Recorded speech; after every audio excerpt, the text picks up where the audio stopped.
Bonsoir mesdames, messieurs, nous sommes ici en direct pour FR News Foot, votre émission hebdomadaire de football. On voit tout ce qui s'est passé dans le week-end et résultats évidemment des deux Coupes de France masculines, on en a parlé mais on n'a pas parlé de la féminine et on en parlera dans cette émission ce soir. Ensuite, on aura le Tour d'Europe avec évidemment la Cup en Angleterre, c'était la Coupe, la Bundesliga en Allemagne, la Serie A en Italie et la Liga en Espagne, avec aussi la Super Coupe d'Espagne, on en parlera dans cette émission. Et on parlera des rendez-vous foot à venir, énormément de choses à venir pour cette semaine, de l'Inderkema, de la Coupe d'Espagne, de la Bundesliga et de la Coupe d'Afrique des Nations. Ah, on a un bon programme, très bon programme à suivre donc sur FR News, sur FR News Foot. Et on va tout de suite aller en direct voir la Ligue 1 et la Ligue 2. Et non, c'est pas la Ligue 1 et la Ligue 2, mais non, c'est tout de suite la Coupe de France. Tout ce qui s'est passé, Coupe de France féminine, Coupe de France masculine, c'est dans cette émission.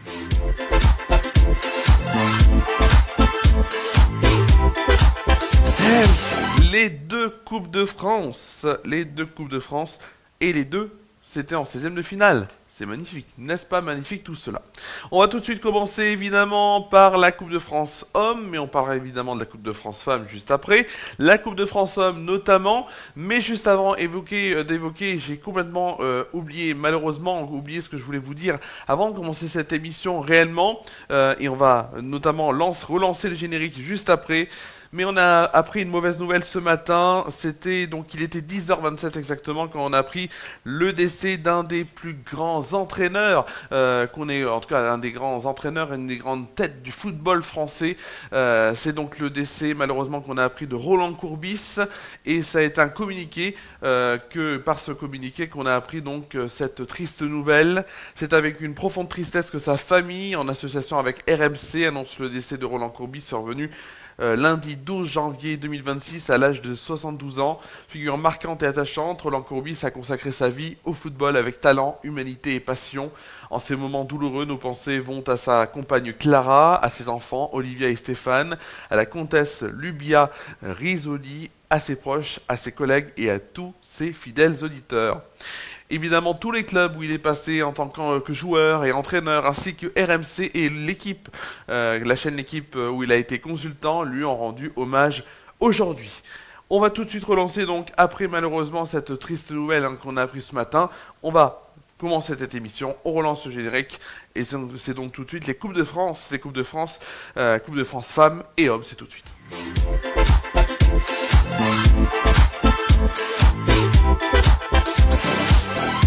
Et on va évoquer donc la Coupe de France masculine tout d'abord, avec donc les 16e de finale. On va récapituler tous les scores qu'on a évoqués pendant samedi, donc l'émission de samedi de Coupe de France, le MAG, et de dimanche également. Le FC Montreuil s'est incliné face à Amiens 4-2. On a Orléans qui s'est incliné 3-1 face à Monaco. La victoire de 3 sur la pelouse de Bastia, 2-0. Le match gagné au tir au but par Toulouse sur la pelouse d'Angers. Il y avait eu un but partout au terme de temps réglementaire. Toulouse s'est imposé 6-5. Istres s'est incliné 2-0 face à Laval. Avranches s'est incliné fortement 6-0 face à Strasbourg. Les Hauts-Lyonnais se sont inclinés face à Lorient 3-1, tandis que le Puy s'est incliné au tir au but.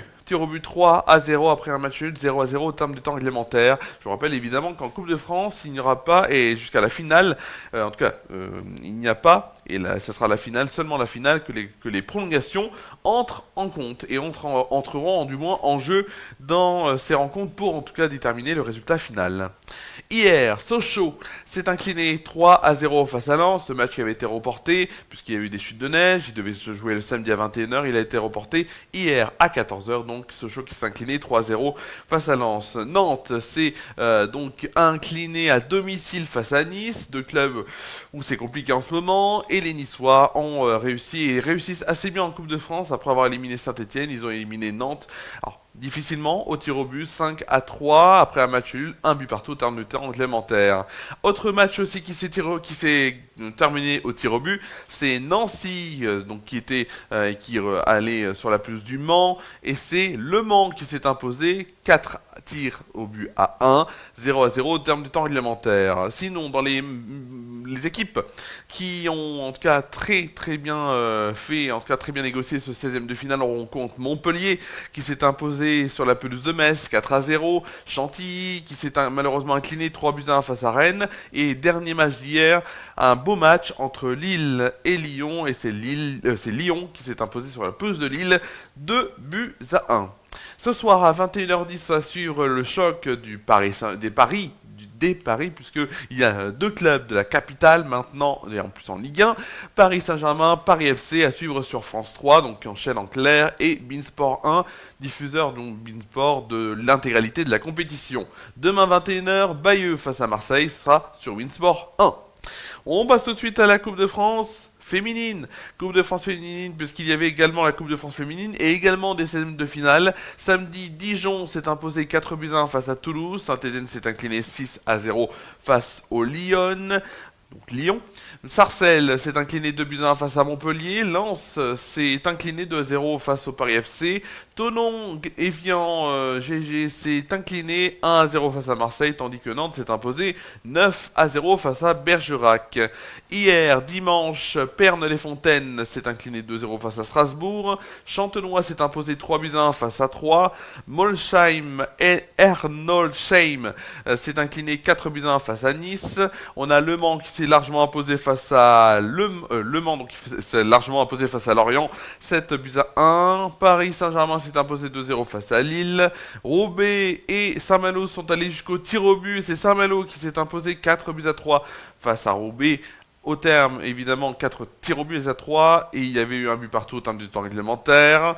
Rennes s'est incliné 5-0 face à Fleury. Le Havre s'est imposé 4-1 face à Auxerre. Albi s'est incliné 2-1 face à Grenoble, tandis que le dernier match de cette Coupe de France féminine, de ces 16e de finale, opposait Caen à La Roche-sur-Yon. Un match qui s'est terminé au tir au but, à la faveur des Canaises, 3 tir au but à 2, alors qu'il y avait eu 2 buts partout au terme du temps réglementaire. Allez, passe tout de suite au Tour d'Europe évidemment, avec donc des championnats et aussi de la coupe, notamment en Angleterre et en Espagne. On va voir ça tout de suite.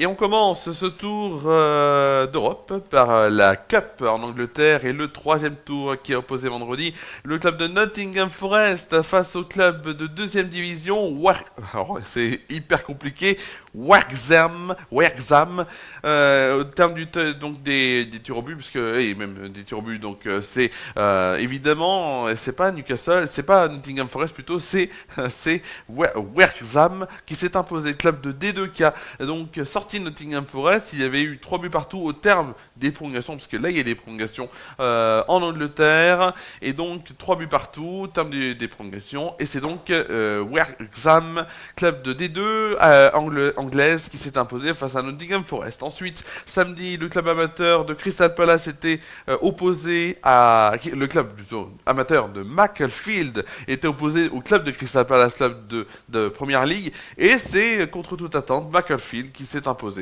Ensuite, on a eu là par contre pour le club de Première Ligue, Wolverhampton qui s'est largement imposé 6-1 face au club de D4 Shrewsbury, pardon.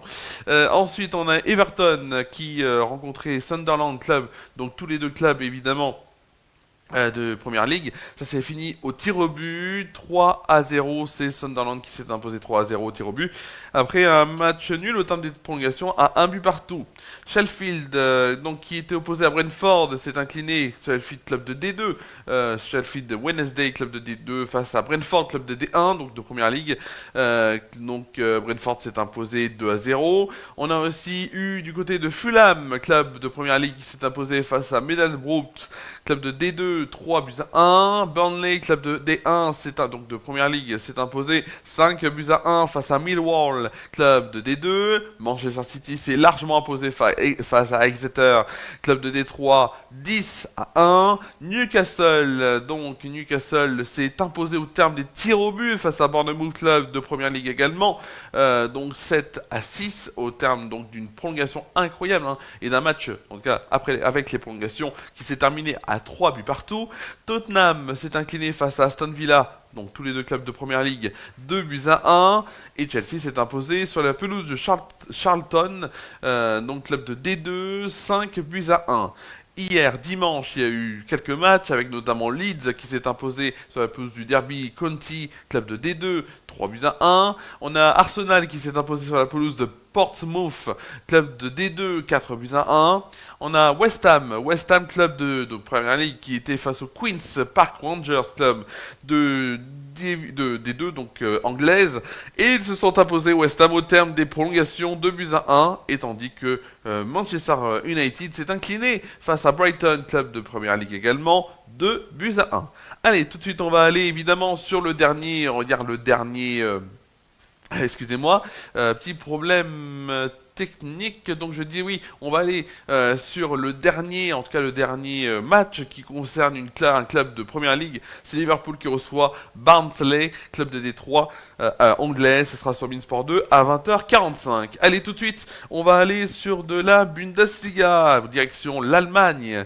L'Allemagne avec la 16e journée. Vendredi, donc le Eintracht Francfort et Borussia Dortmund fait match 3 buts partout, alors que je me suis dit que j'ai oublié ça. Évidemment, j'ai oublié ça. Je me suis dit, il manquait quelque chose. Donc je disais vendredi, Eintracht Francfort et Borussia Dortmund ont fait match nul, 3 buts partout. Ensuite, il y a eu 2 matchs qui ont été reportés à cause de chute de neige, qui ont été reportés à une date ultérieure. C'est St. Pauli contre le RB Leipzig et Werder Bremen contre Hoffenheim. Dans les autres résultats, l'Union Berlin et Mayence ont fait match nul, 2 buts partout. Fribourg s'est imposé 2-1 face à Hambourg. Edenheim et Cologne, le FC Cologne ont fait match nul, 2 buts partout, tandis que le Bayer Leverkusen s'est incliné 4-1 face au VfB Stuttgart. Hier dimanche, il restait 2 matchs à jouer. Le Borussia Mönchengladbach s'est imposé 4-0 à Wolfsburg, tandis que le Bayern de Munich a écrasé Wolfsburg 8-1. 8-1, c'est assez énorme. On passe tout de suite à l'Italie et la Serie A. La Serie A, c'était la 20e journée. Samedi, Comme et Bologne ont fait match nul, 1 but partout. Udinese et Pise ont fait match nul, 2 buts partout. La Rome s'est imposée face à Sassuolo pour sa part 2-0, tandis que l'Atalanta Bergame a suivi le même chemin en s'imposant 2-0 face au Torino. Hier, Lecce s'est incliné 2-1 face à Parme. La Fiorentina et l'AC Milan, dans un match assez serré, ont fait match nul, 1 but partout. L'Hellas Vérone s'est incliné 1-0 face à la Lazio de Rome, tandis que l'Inter de Milan jouait face à Naples. Et dans ce match, évidemment, il fallait qu'il me manque un résultat, c'est celui-là. Il y a eu 2 buts partout. En ce moment, Genoa se rencontre Cagliari. On est dans la deuxième période, deuxième mi-temps. Et il y a pour l'instant 1-0 pour le Genoa face à Cagliari. Ce soir à 20h45 à suivre Juventus de Turin, Cremonese. On va aller sur l'Espagne. Un petit problème technique. Donc je disais, l'Italie, on l'a fait. L'Espagne. Espagne avec la 19e journée. 19e journée qui a vu notamment, ça c'était il y a très longtemps, le mardi 2 décembre, en prévision évidemment de la Supercoupe, le FC Barcelone s'imposait face à l'Atlético de Madrid 3-1. Mercredi 3 décembre, l'Athletic Bilbao s'était incliné 3-0 face au Real Madrid. Vendredi, toujours dans cette journée de championnat, Retafe s'est incliné 2-1 face à la Real Sociedad. Samedi, Oviedo et le Betis Séville ont fait match nul, 1 but partout. Villarreal s'est imposé 3-1 face à Alaves. Gérone s'est imposé 1-0 face à Osasuna. Et match nul, 1 but partout entre Valenciennes et Elche. Hier, il y avait 2 matchs. Le Rayo Vallecano s'est imposé 2-1 face à Mallorca. Match nul entre l'Levante et l'Espanyol Barcelone, 1 but partout. Ce soir à suivre à 21h, Séville FC face au Celta Vigo. A noter, Supercoupe d'Espagne, il y avait hier, donc à 20h, à suivre notamment sur l'équipe TV. Barcelone qui s'est imposé 3-2 face au Real Madrid. Excusez-moi, j'ai la gorge sèche. Je disais aussi, et je voulais vous dire, plutôt que Xavi Alonso, 44 ans, quitte le Real Madrid, on a appris il y a quelques minutes. C'est via un communiqué que le club espagnol a annoncé le départ de son entraîneur arrivé le 1er juin sur le banc. L'ancien international espagnol, 114 de sélection, 16 buts aux 236 matchs dans l'entrejeu des merengues, quitte le club d'un accord commun, annonce le Real Madrid dans son communiqué. Arrivé début juin 2025 pour la Coupe du Monde des clubs aux États-Unis après un passage réussi à Leverkusen, Xabi Alonso a dirigé 28 matchs, toutes compétitions confondues cette saison, pour un bilan de 20 victoires, 3 matchs nuls et 5 défaites. Les Madrilènes sont deuxième de Liga, à 4 longueurs de leur rival barcelonais et 7ème de la phase de Ligue des Champions. Déjà annoncé sur la sellette depuis plusieurs semaines, c'est la défaite donc dimanche dernier, donc hier soir en finale de Supercoupe d'Espagne face au FC Barcelone qui a scellé le sort de l'entraîneur espagnol. Voilà, c'est fini pour ce tour d'Europe avec notamment cette actualité. On va tout de suite aller évidemment sur la dernière rubrique de cette émission avec les rendez-vous foot de la semaine, c'est tout de suite.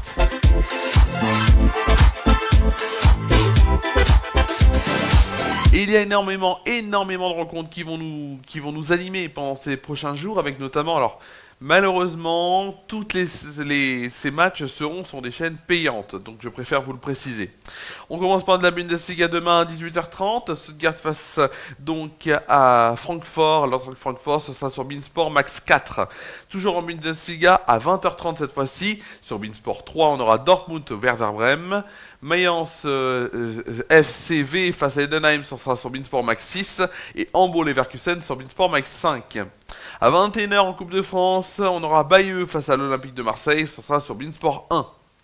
En League Cup, on aura Newcastle Manchester City sur beIN Sport 2, c'est évidemment la demi-finale qui va se jouer, la demi-finale aller puisque c'est en deux fois, hein. Et c'est donc la Carabao Cup, comme on dit si bien là-bas. En Coupe d'Italie, 21h, on aura Roma contre Torino, ce sera sur DAZN. Et en Coupe d'Espagne, Leonesa Bilbao et le Real Sociedad contre Osasuna sur DAZN également. Mercredi, on aura à 18h donc la première demi-finale de la Coupe d'Afrique des Nations qui va se jouer donc à 18h. Sénégal-Égypte sera sur beIN Sport 1. Ensuite à 18h30, place à de la Serie A avec Naples-Parme sur DAZN et à de la Bundesliga avec Wolfsburg-Sankt Pauli, ce sera sur beIN Sport Max 6. À 19h de la D Arkema avec Marseille-Saint-Etienne, ce sera sur Canal Plus Foot. Et on aura Dijon-Paris-Saint-Germain, Le Havre-Fleury, Strasbourg-Montpellier et Lyon-Lens sur YouTube. Sur Bundesliga, évidemment la YouTube de l'Arkema Première Ligue, de la DR Arkema plutôt. Ensuite, on aura évidemment dans la Bundesliga 20h30 Cologne-Bayern sur beIN Sport 3, Leipzig-Fribourg sur beIN Sport Max 7 et Heidenheim-Mönchengladbach sur beIN Sport Max 8. À 20h45, de la Serie A avec sur DAZN, Inter de Milan, Lecce. À 21h, de la D Arkema avec Paris FC Nantes sur Canal Plus Foot. Canal Plus Foot donc pour la D Arkema avec Paris FC Nantes. Deuxième demi-finale de la Coupe d'Afrique des Nations à 21h avec Maroc-Nigeria. Ce sera mercredi sur beIN Sport 1. Et ensuite de la League Cup, 21h également, Chelsea-Arsenal sur beIN Sport 2. Et de la Coupe d'Espagne à 21h avec Alaves Rayo Vallecano, Betis Séville Elche, Santander contre Barcelone et Burgos face au Valence CF sur DAZN. À suivre également, ce sera jeudi cette fois-ci, 18h30, Serie A avec l'Hellas Vérone face à Bologne sur DAZN. 20h30, la Bundesliga avec Augsbourg contre l'Union Berlin sur beIN Sport 2. Et en Serie A, 20h45, comme contre Milan sur DAZN. Voilà, c'était tout ce que j'avais à vous dire sur ces rencontres qui vont se jouer cette semaine. Merci à vous d'avoir suivi cette émission donc des Ferrari News Foot. On se retrouve évidemment donc mercredi pour le grand live spécial Michael Jackson, 20h en direct. Donc Flash Actuel Good Vibes 16h30 17h donc avec évidemment Carla sur Déclic Radio et Ferrari News sur cette page Facebook. Et Ferrari News Foot reviendra le lundi 26 janvier 19h. Donc merci à vous d'avoir suivi cette émission. Bonne soirée à vous.